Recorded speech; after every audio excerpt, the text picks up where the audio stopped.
घरोघरी मातीच्या चुली या मालिकेच्या आजच्या भागात आपण पाहणार आहोत की जानकी सगळ्यांना सांगते की ही अवंतिका आहे. तर नाना तिच्यावर ओरडतात आणि म्हणतात, ही अवंतिका आहे का जिच्याबरोबर आपला सौमित्र पळून गेला होता.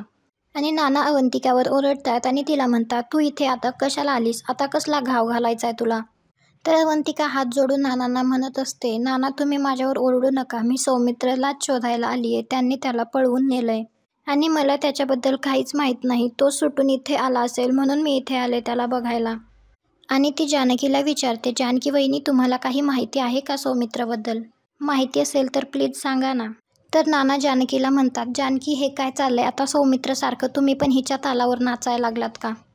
या मुलीच्या सांगण्यावरून तुम्ही सौमित्राला शोधायला सयाजीच्या घरी गेलात, ते पण ते फुसकं कारण सांगून धान्य द्यायला म्हणून. तर नाना म्हणतात, हे होणारं लग्न पण मोडायचंय का तुम्हाला? या घराला आग लावायची आहे का? लावा, सगळ्या गावाला लावा, या घराला पण लावा, सगळे जळून जाऊ त्यात. सयाजीला तर संशय आलाच असणार की तुम्ही धान्य द्यायला नाही तर सौमित्राला शोधायला आला. ऋषिकेश नानांना सांगायला लागतो तर नाना त्याला म्हणतात, तू काहीही बोलू नकोस. आणि नाना जानकीला म्हणतात, तुझ्या भरोशावर मी निश्चिंत झालो होतो. सौमित्राने पळून जाताना त्याला आपल्याला सांगावंसं वाटलं नाही, त्याने पाठीत खंजीर खुपसलाय आपल्या. आणि आता आपण त्याला शोधण्याची काहीही गरज नाही, त्याचा तो समर्थ आहे आणि ही पोरगी सुद्धा. तर ऋषिकेश म्हणतो, नाना आता माफ करा आपल्या सौमित्राच्या जीवाची. तर नाना लगेच रागात म्हणतात, मला त्याच्या जीवाची पर्वा नाही आणि तुला सुद्धा असता कामा नये. या घराचा विचार कधी केलाय का त्यानं? आणि नाना अवंतिकाला म्हणतात, तुझ्यात जर हिंमत असेल ना तर जा सयाजीकडं आणि त्याला सांग की माझ्या सौमित्राला द्या म्हणून. तुझा बाप वकील आहे ना, तर जा त्याला त्या सयाजीकडे घेऊन आणि सांग त्याच्यावर केस कर म्हणून. शोधून काढ सौमित्रला, जा. का आम्हाला धाऱ्याखारी धरतीयेस? एकदा कापून झाली आहे ना आमची मान, त्या ऐश्वर्यांच्या उपकाराखाली जगतोय. अवंतिका रडत असते. नाना म्हणतात, काय यातना होत आहेत मला ते माझं मलाच कळतंय. आयुष्यभर ताठ मानेनं जगला हा पुरुषोत्तम रणदिवे, नाना रणदिवे. आणि आज तर सुमित्रा म्हणते, तुम्ही स्वतःला त्रास नका करून घेऊ. तर नाना म्हणतात, त्रास कसा नको करून घेऊ? उद्या सारंगचं लग्न आहे, तो वाट बघतोय आपलीमध्ये आणि आपण इथे बाहेर काय करतोय? जोने आपलं नाक कापलं त्याची इथे काळजी करत बसलोय. तर नाना ऋषिकेशला म्हणतात, यापुढे मला या घरात सौमित्राचं नाव नकोय. जानकी ऐकलंस ना तू हे सुद्धा? हे ऐकून तर सगळ्यांना धक्काच बसतो. तर जानकी नानांना म्हणते, नाना तुम्ही हे काय बोलताय? तुम्ही विचार करा ना, सौमित्र भाऊजी चुकले, मला मान्य आहे, पण ते या घरातून गेले म्हणजे त्यांची या घराशी जोडलेली नाळ तर तुटत नाही ना. इतकं नका चिडू.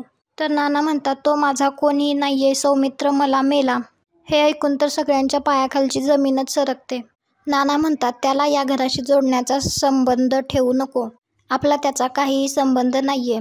सौमित्र माझ्या साठी मेला, थांबा आता मी त्याच्या नावाने अंघोळच करतो, असं म्हणून नाना अंघोळ करतात. इकडे सौमित्रला बांधून ठेवलेलं असतं आणि सौमित्रला आधीचं सगळं आठवत असतं. इकडे नाना सगळ्यांसमोर येऊन त्यांना म्हणतात, बघितलं ना, मी त्याच्या नावाने अंघोळसुद्धा केली. सौमित्र आता या घरासाठी मेला. आजपासनं त्याचं नाव या घरात कोणीही घेणार नाही. माझ्या सारंगची आज मेहंदी आहे, तो कार्यक्रम व्यवस्थित पार पडला पाहिजे, त्यात कोणतंही विघ्न नाही आलं पाहिजे. आणि जर या सगळ्याची झळ सारंगला लागली तर मी कोणालाही माफ करणार नाही. तो बिचारा सगळं मोठ्या मनाने मान्य करतोय.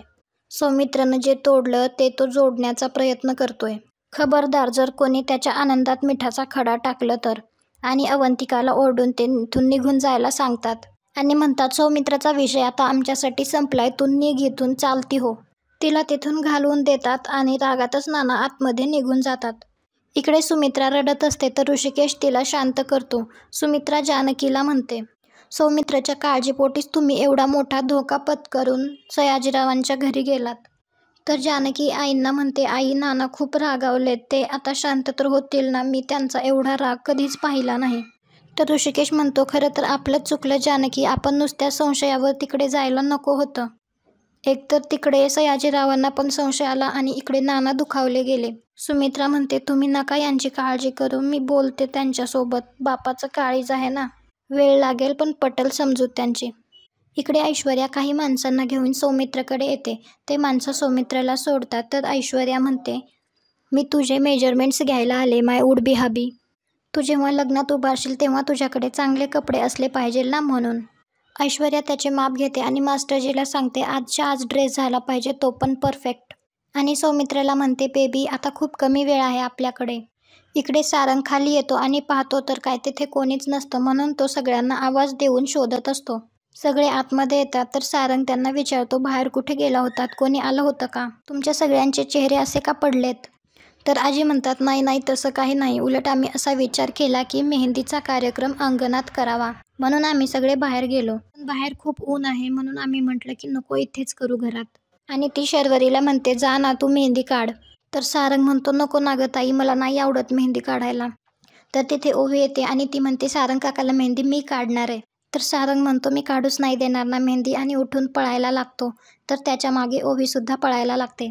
इकडे ऋषिकेश जानकीजवळ येतो आणि तिला म्हणतो, काय गं कसला विचार करतीयस? तर जानकी म्हणते, नानांचा राग तर जाईल ना? तर ऋषिकेश म्हणतो, होईल सगळं नीट. तर जानकी मनातल्या मनात विचार करते, आता मला सौमित्र भाऊजी, सारंग भाऊजी आणि नाना या तिघांचीही काळजी वाटतीये. या सगळ्या वादळात घर सापडलंय माझं, पण जानकी या सगळ्याची तुला एकटीलाच जाण आहे. तुला भक्कम राहावंच लागेल. इकडे सुमित्रा नानांसोबत बोलण्यासाठी आलेली असते. सुमित्रा नानांना म्हणते, माझं थोडं ऐकता का? तर नाना म्हणतात, मला काहीही ऐकायचं नाही, कारण हे सगळं माझ्या मनाविरुद्ध घडलंय आणि माझ्यापुरता मी हा विषय संपवलाय. तर सुमित्रा म्हणते, ऋषिकेश आणि जानकीने हे सगळं सौमित्रच्या काळजीपोटीच केलं ना? तर नाना म्हणतात, कशाला करायची त्याची काळजी? हे घर सोडून जाताना त्याला आपली काळजी वाटली का? त्या सयाजीरावाच्या पोरीनं दुसरी कल्पना मांडली म्हणून, नाही तर या गावात काय झालं असतं ते सांगूही शकत नाही. तो गेला आपल्या अब्रूवर लाथ मारून, पण मला नवल वाटतंय ते ऋषिकेश आणि जानकीचं. ऋषिकेश आणि जानकीनं मला न सांगता हे पाऊल उचललं ते माझ्या मनाला लागले. तेवढ्यात ऋषिकेश आणि जानकी दरवाजामध्ये आलेले असतात. तर ऋषिकेश आणि जानकी हात जोडून नानांची माफी मागत असतात. ऋषिकेश म्हणतो, नाना एक वेळा आमची चूक पोटात घाला, यापुढे असं नाही होणार.